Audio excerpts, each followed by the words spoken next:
Welcome back, Shalligators. Well, it's the worst possible time of the year. It's Coachella time. Yes.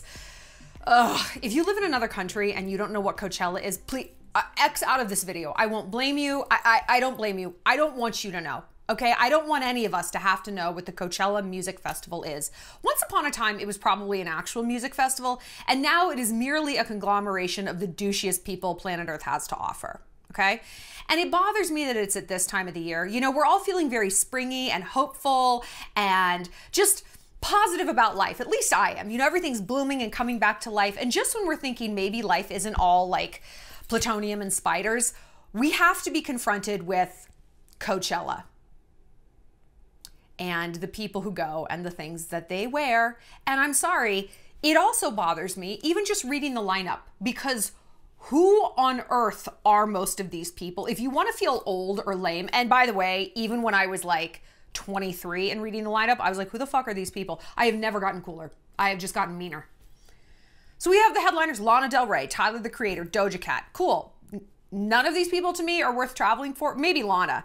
No Doubt. I used to watch No Doubt. Let me tell you why I hate Gwen Stefani. I hate Gwen Stefani, who just headlined Coachella, because when I was 13, I was very, very into ska. Like, I was one of those girls. My friends and I were ska kids. And so we would go and watch No Doubt at like the Galaxy Theater in California, like this tiny little place before they were anybody. And all these bands would play, like Save Ferris and Real Big Fish and the Aquabats and all like these ska legends. They're now like legends. And they would all come and like hang out in the crowd. It was just this tiny little venue after. Gwen Stefani was such a bitch. She was such a bitch to everyone. And again, they were not like famous yet. They hadn't like hit the mainstream. They were just a small ska band. And she was such a see you next Tuesday. She was literally so rude to my friends and I. We were 13. And I remember saying, your set was so amazing. And she's like, did I ask? She was such a bitch. I wasn't asking for her autograph or her picture. Like, relax, ho. She was such a bitch. So I wish literally nothing but the worst for her forever. But yeah, you headline Coachella, good for you. Some of these other people, Jockstrap? Why did you name a band that? Barry Can't Swim? I didn't ask if he could. YG Marley? What does YG mean? Is it Young Gangsta? Young Groupon? Yellow Geckos? Yummy Gays. I'm gonna go with Yummy Gay. Yummy Gay Marley. Taking Back Sunday. Oh, I do know them. My ultimate hurt locker. Anyway, the one thing Coachella does give us is a plethora of gossip from people who are usually wasted and on mushrooms. But before we get started, we have a little message from today's sponsor. Alligators, if you're like me, you believe you're the most special person who's ever existed, and you deserve the best of everything. Not just the best, but things that are tailor-made specifically to you. You are a VIP. Well, that extends to just about every aspect of our lives, including healthcare, and most importantly, dermatology. So I recently discovered a platform called NurX. It's a digital healthcare platform that offers tailor-made skincare solutions for you, 100% privacy, in the comfort of your own home. So NurX is going to match you with a licensed medical professional. You get a year of unlimited messaging with your team. Like, hello, do you get to do that with your doctor? No. You have access to 50 different prescription grade medicines for things like rosacea, melasma, which I deal with, fine lines, acne. You know what's funny? You know what's funny? You can have acne and wrinkles at the same time. That's great. I love this for us. But hey, NurX has got you. Thank you to NurX for sponsoring this video, and thanks to you girls for wanting to take control of your healthcare journey. Go to nurx.com/Shallon Lester or click the link in the description. That's nurx.com/Shallon Lester. Results may vary, not offered in every state, and medications are prescribed only if clinically appropriate, consultation required. See you later, gorgeous. Okay, back to Coachella. So I'm just gonna go through some celeb gossip that has come out of Coachella this past weekend and basically just rant. I don't know that there's gonna be a lesson here. Perhaps there will be, but buckle up in case that there isn't. And you know what? I'm doing this specifically with the first weekend in mind because historically, and I've worked in celebrity journalism forever, like the lamos are the ones that go the second weekend. Don't ask me why, don't ask me why, but it's only the big stars that go the first weekend. Nobody knows why. I don't know. So let's talk about it. Okay, so the big news that came out of there, yes, Travis and Taylor. Travis Kelce and Taylor Swift were at Coachella having, honestly, a pretty dreamy time. They were like dancing in the crowd, and a lip reader, a girl who was in Squid Games who's deaf so she can read lips, interpreted that Taylor turned around to Travis. She's like, "I'm sorry, I'm drunk." And I'm like, oh, you know, I think we're kind of at Taylor's saturation point, but I think this is just like an adorable, normal couples moment. Is there anything better than just being like wasted with your boyfriend? Especially when your boyfriend is an actual wall of muscle who has just got you like surrounded, and when you just feel so safe.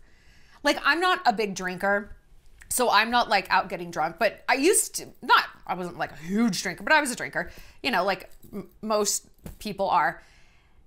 And I always remember that kind of being a mark of how much I liked a guy. Like, was I willing to get drunk around him and like kind of be vulnerable, and maybe he would see me like ugly cry or ugly eat Taco Bell sitting on the floor of the bathroom, or see me like when my makeup starts to come off. Like, it was a big deal for me to sort of like lose control like that and feel comfortable enough to be drunk around a guy.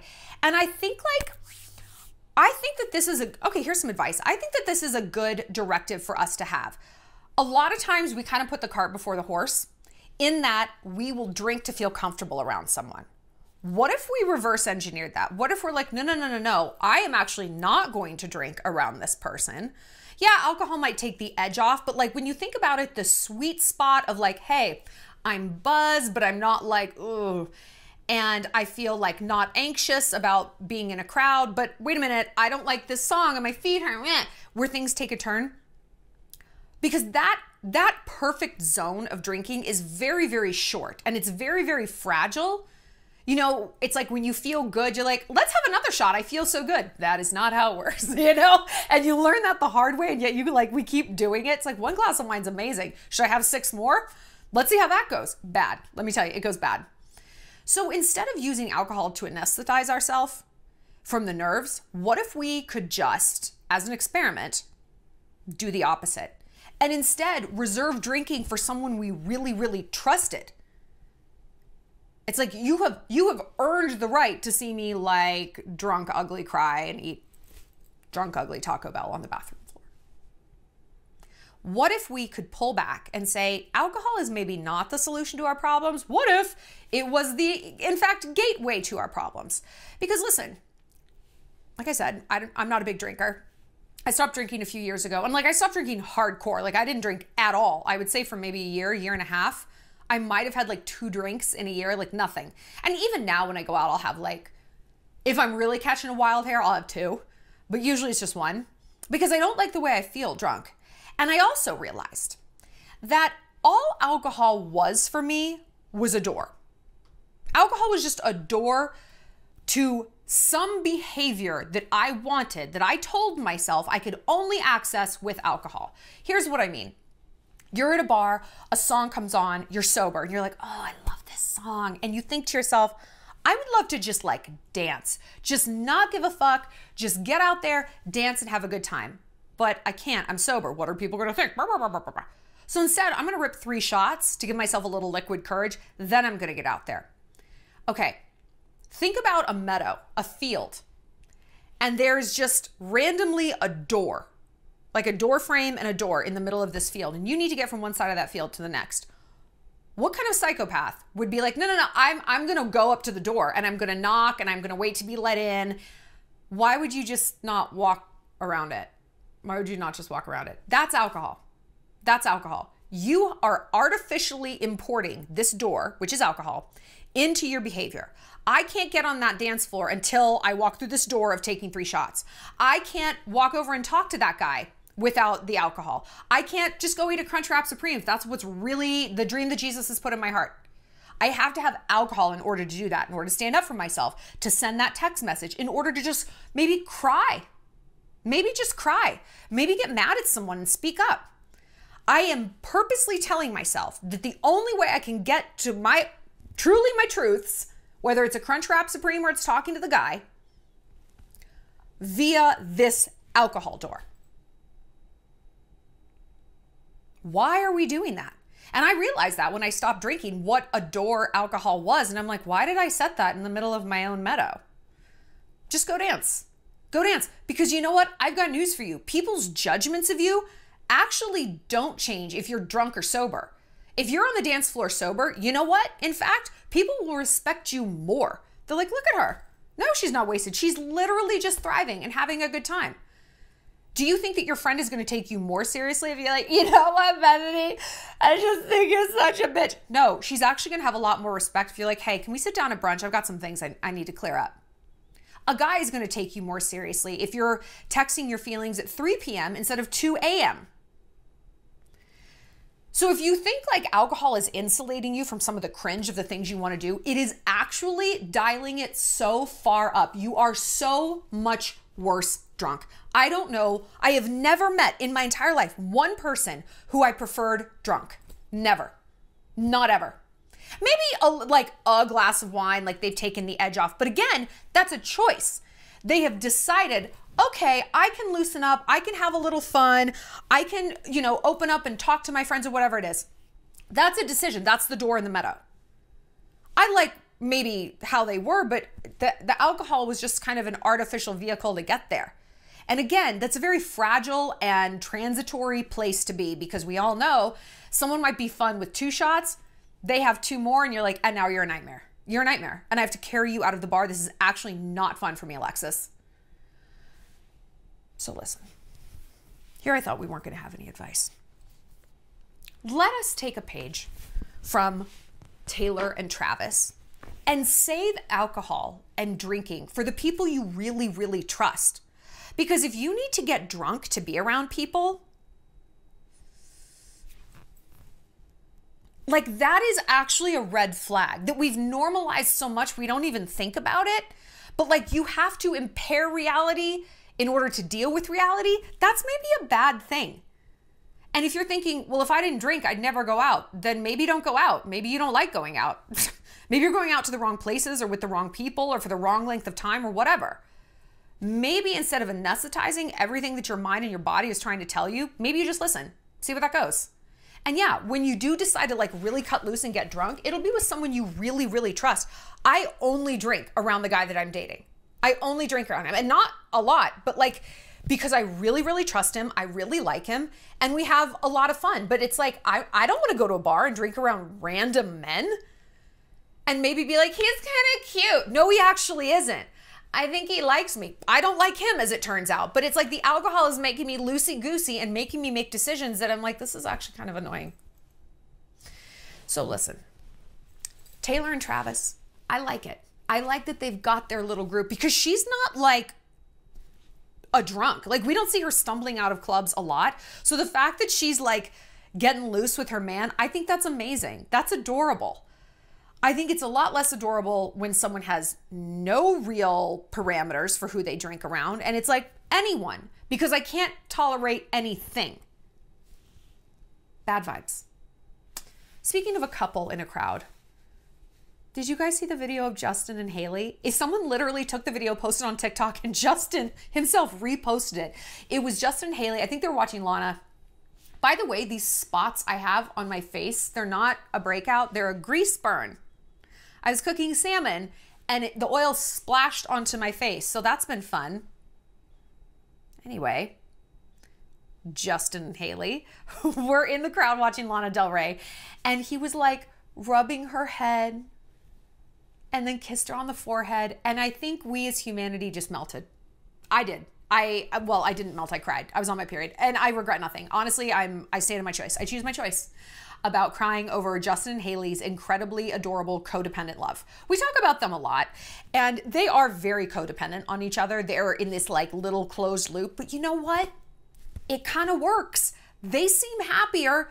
They've been married for what, 7 years? That is a really long time, considering how young they are, obviously factoring in Hollywood. If you take any of those things out of the equation, that's still a hell of a long time. So to see them like precious and loved up like that, I think it's really cute. And you know what stands out to me with Travis and Taylor and Justin and Hailey is how protective these men are.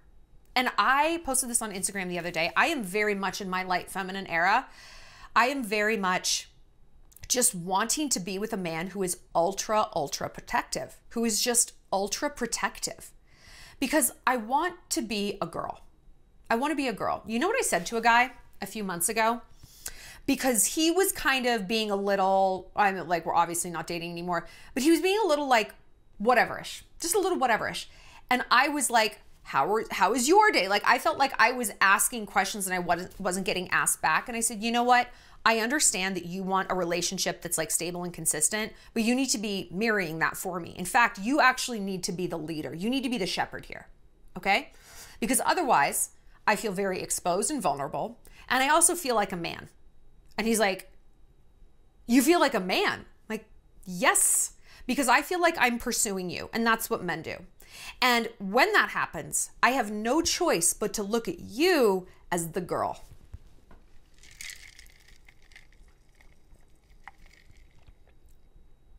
Would you say that that's a characterization you would like, TJ?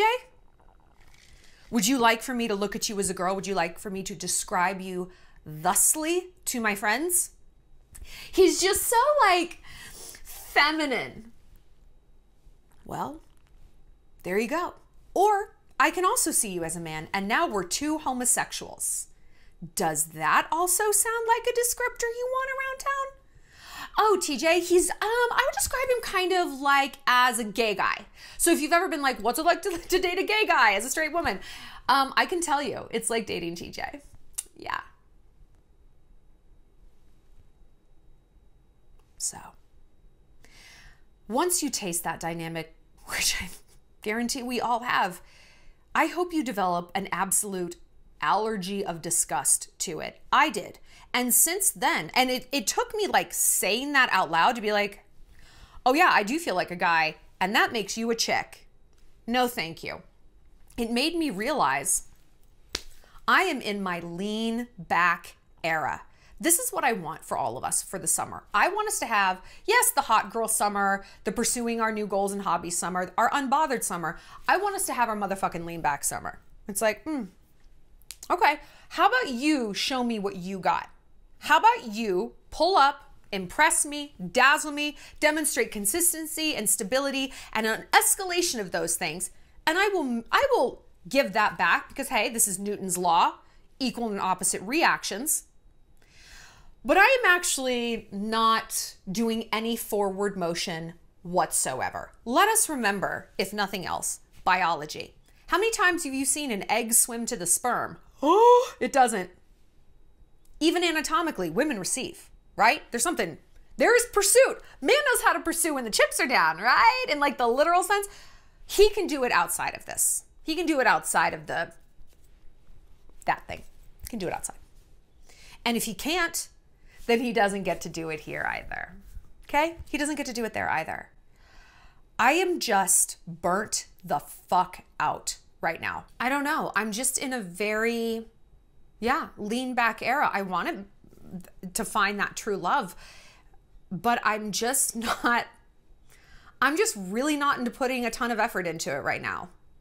And you know, these are seasons, and there's times in our life when it's time to like really charge hard and charge forward, and there's another time to lean back. And I'm not saying you necessarily have to be in your lean back era also. If you're like, oh, well, I was gonna get on the apps, but maybe I shouldn't. No, girl, no, do it. If that is what's in your heart, absolutely do it. And I have been in eras when I'm like, oh no, I am like going up to guys. I am gonna ask guys to dance. I'm gonna ask them to do this.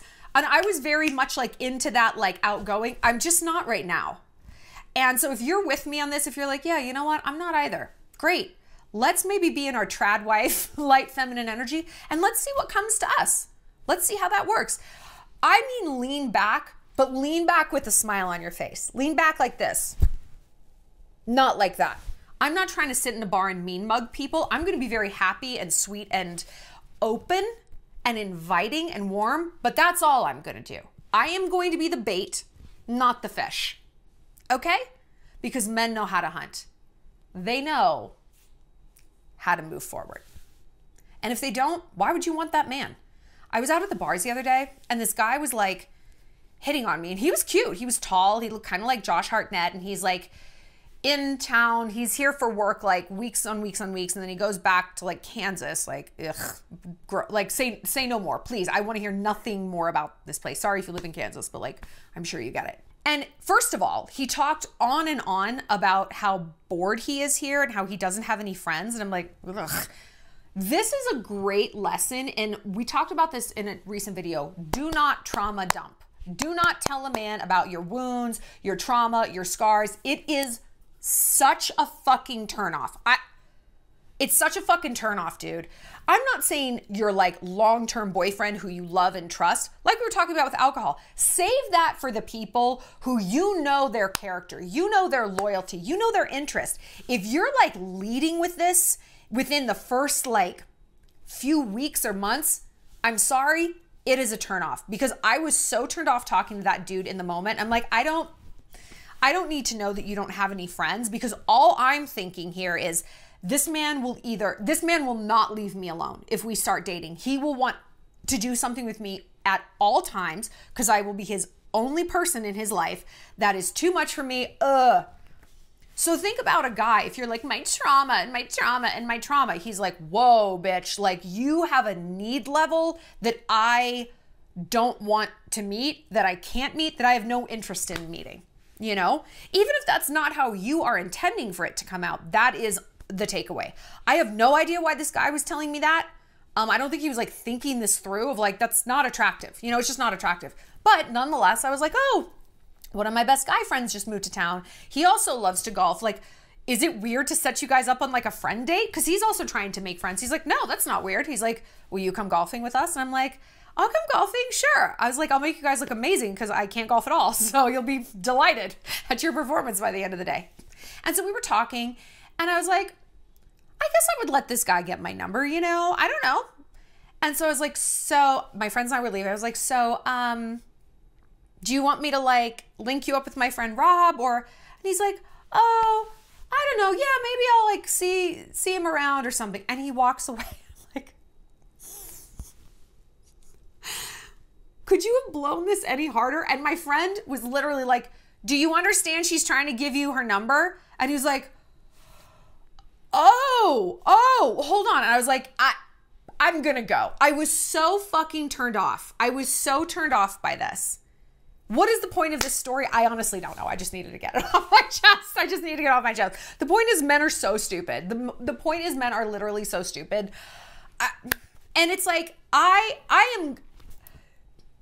it made me realize like, I want to lean back. I'm not going to bring up, it's like, well, do you want to get my number? I'm not going to say it in a roundabout way. It's like, if you can't ask for a girl's number, I don't want to know what you're like in bed. You seem combat ineffective. You seem like I'm going to have to make all the decisions. You seem like the girl. You seem like you're going to make me want to be the man. Okay? It's not Pride Month. I'm not into this. Thank you. Thank you. Okay? What else has been going on at Coachella? Well, Billie Eilish is out being a hoe. Good for her. Apparently, she's making out with a bunch of chicks at Coachella. Yeah, packs on the PDA with multiple influencers at Coachella. She made out with Quenlin Blackwell. It's an interesting name. And Odessa Azion. Who the fuck are these people? I don't care. I know like no other creators or influencers. And I'm honestly living a better life for it. So yeah, she's walking around in, oh, okay, let's see what Billie Eilish is wearing. Wait. It looks like a hideous, what is that, a baseball jersey? I'm not really sure, but it's like a trucker hat. And oh, is her hair in a low pony? Lesbians. I know we've talked about this before, but I just have to go back to this. What is with the way lesbians dress? And hey, I can't put all the blame on lesbians. Billie is Gen Z, and what are y'all doing overall with fashion? I mean, it is dark, you guys, okay? I am a very feminine woman, okay? And boys like me, and honestly, Gen Z boys really like me. And you guys have got to get it together in terms of fashion. These like ultra straight leg jeans that you crop like at like the weird midpoint in your ankle. Like, do you understand that your legs look like tree trunks? Your legs look like tree trunks. You could not look stumpier. Crop tops also aren't for everyone. It's totally fine. If your body shape is not conducive to a crop top, it doesn't have to be. It's not the most flattering look. A low pony, Billie? A low pony?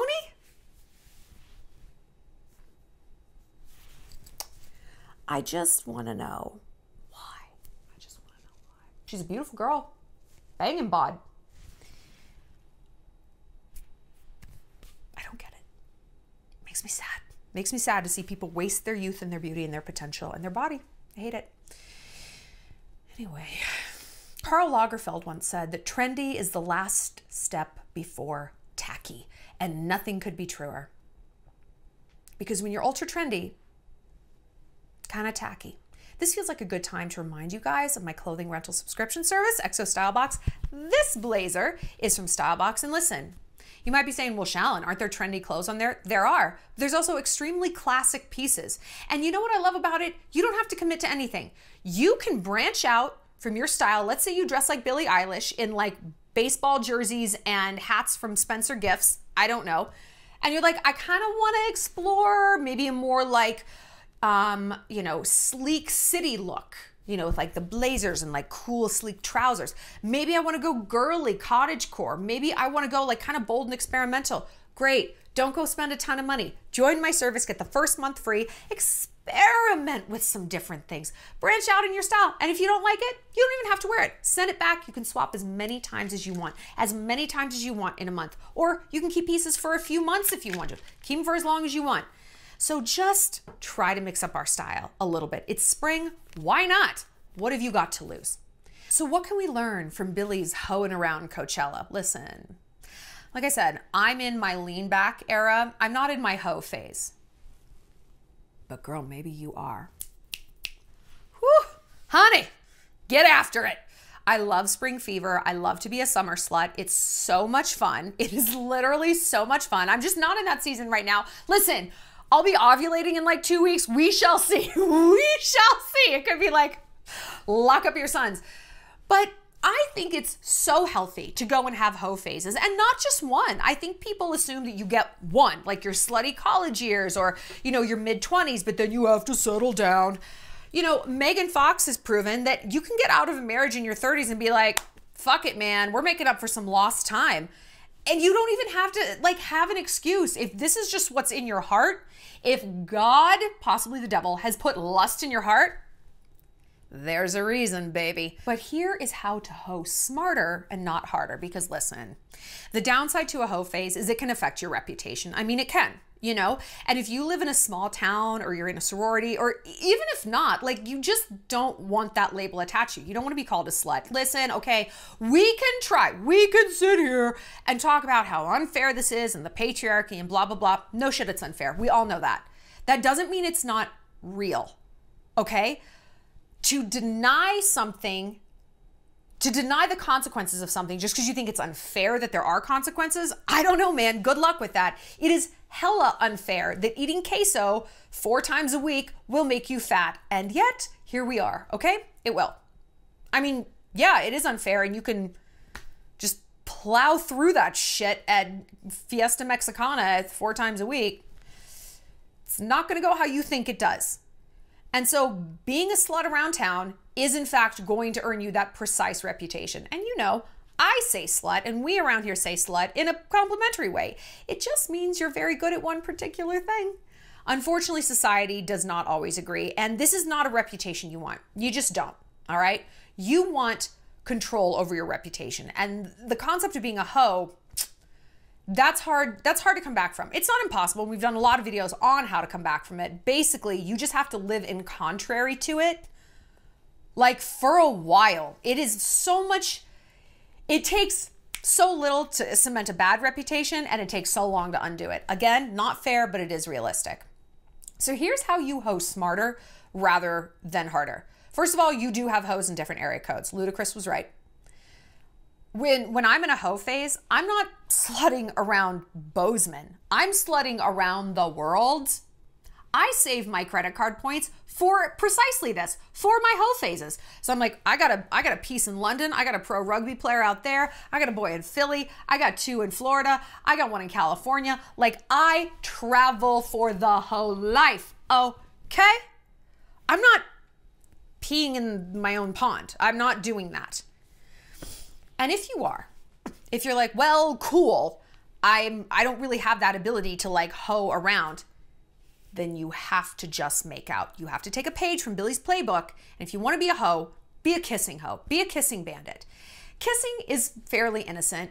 I find it like so incredibly satisfying. I love to make out. I love to make out. I had the sluttiest summer, like 2 summers ago when Top Gun Maverick was out. Don't tell people this in town, but I went to see that movie 8 times, 8 in the theater all summer, each time with a different guy. Each time we made out through like the whole movie, and it was amazing. I didn't sleep with one of them, did not sleep with one of them. I was just like making out, and I'm like, this is incredible. I'm alive. Like, it was great. It was great. It was great. Because there's only so much damage you can do if you're a kissing bandit, you know? And it's very important. If you're a kissing bandit, it's important that people see you leave the bar, the party, whatever, alone. So they know you didn't sleep with that dude. Okay? It takes a little bit of foresight. Of course, it takes self-control. But it is worth it to preserve your reputation. And then once you've like made out enough, you can decide who gets the coveted invitation to come back to your house with you. Okay? Or your next option to be a hoe, have a booty call on standby that is so secret nobody knows. However, guys do blab. Guys blab. And I also think, tell me if you guys agree with this. Is it not harder to find a viable, consistent booty call where there's like reciprocal energies? It's not like one person is catching feelings. It is harder to find that than a husband. I will die on this hill. It is so hard. Because like, listen, girls, we as women, we are hardwired to bond. We're not hardwired to have casual sex, honestly, more than I would say 3 times, 4 times. Like consistently, you're gonna catch feelings, and then it's gonna get really, really messy. It's gonna get really messy. So I would be really wary of that. I would rather you do the kissing bandit thing, 100%. Or, like I said, run up your credit card bill to go be a hoe in different area codes where people don't know each other and they don't talk. Lala Kent, who is on that show Vanderpump Rules, which is apparently about waiters. No, thank you. She's pregnant and at Coachella. What do you think of this? Do you think this is weird? I know we recently did a video on Blake Lively, who said she, went to the Super Bowl and she's like, I'm alive and unchained for my children for once in my fucking life. And we were like, what? Like, girl, go live your life. Have fun. Just because you're a mom doesn't mean you're a slave. Is it weird though to see like pregnant women at these kinds of things? Or like Paris Hilton was at Coachella. She's got 2 very young kids, like babies. She's got 2 babies. Is that like weird? Like, is there a time when it's like, you should kind of pack it in? This is like cringe now. What is a cringe point? Tell me what a cringe point is for a music festival. Do you think it's an age? Like, hey, if you're over 30, you shouldn't be at a music festival. I honestly think that's bullshit. I think if you're having fun, who cares? But does that extend to moms? Does that extend to pregnant people? I don't know. What do you think? Because obviously these people have like childcare. Like, their kids aren't sitting in the trunk of their car. Their kids are perfectly well taken care of and whatever. They have a schedule that allows, they have the money. They're not like spending the college fund, like going to Coachella. So I don't know. What do you think? Because they're kind of getting dragged a little bit for it, but I don't know. I want to know your opinion. Sound off in the comments. Because here's another factor. Jeff Bezos and his fiance, Lauren Sanchez, were at Coachella. Her and her enormous rock hard fake tits. God, those things, you could cut salami off of those things. I don't need a cutting board. Leave it in the dishwasher. So they're in the VIP section for Lana's performance. He's 60, she's 54 in like a crop top. They're both like hot and fit. And I just recently, I guess it wasn't that recent, it was a few months ago, did a video on how Lauren bagged a rich man. Like, how to bag a rich man. Because I only date rich men. Check my Insta. I only date rich men who curate extremely wonderful, nice experiences for me. And yes, you're like, I thought you date young men. I do. I will date young, rich men. They're out there. And I don't know that they want to date the girl in the Carhartt overalls. I don't know. I'm just spitballing here. Sorry. Is it cringe and weird that a 60-year-old and 54-year-old are at Coachella? Or are music festivals by definition a little cringe? So it's come one, come all, cringe lords. Does it not matter? do you actually think it's pretty badass that people are old and like out here living like they're 25? What makes someone old? You know, I think that this is an interesting question. We're all getting older. You're never going to be as young as you are today. And I think in previous generations, like I look back even on like my family albums and like my great grandmother, who was obviously old when I was a kid. And in my mind, she was like born old. You know what she was? I can look back on photos and be like, I think you were born old. Like I was looking at a photo of her from like the 70s or something. I'm like, she looks 80. And my mom's like, she was, I think, 41. I'm like, what? Like Kim Kardashian is 43 or something like that. You know, like that's nothing now. Like that's nothing. J-Lo's 54. That's nothing. And so I think we have this sort of like generational trauma of like, there's a scary age. There's a scary age. For me, the scary age is 32 because that's when my mom had me. And I think that's a lot of people's scary age. It's when your parents had you that you're like, wait a minute. Either you're holding your life up to that metric. Like I don't have XYZ and my mom did. The generations were different, you know? Or is your scary age just on paper? A lot of people's scary age is 40. But yeah, like Kim, Chloe, isn't Chloe almost 40? She's like 39. Like there are so many people out there, these influencers and celebrities that we love to trash. It's like, bro, you don't understand how they have redefined aging. They have redefined what it means to be old or young or a MILF or whatever. So why is that such a bad thing? Like, yeah, okay, the Kardashians have influenced like surgery and all that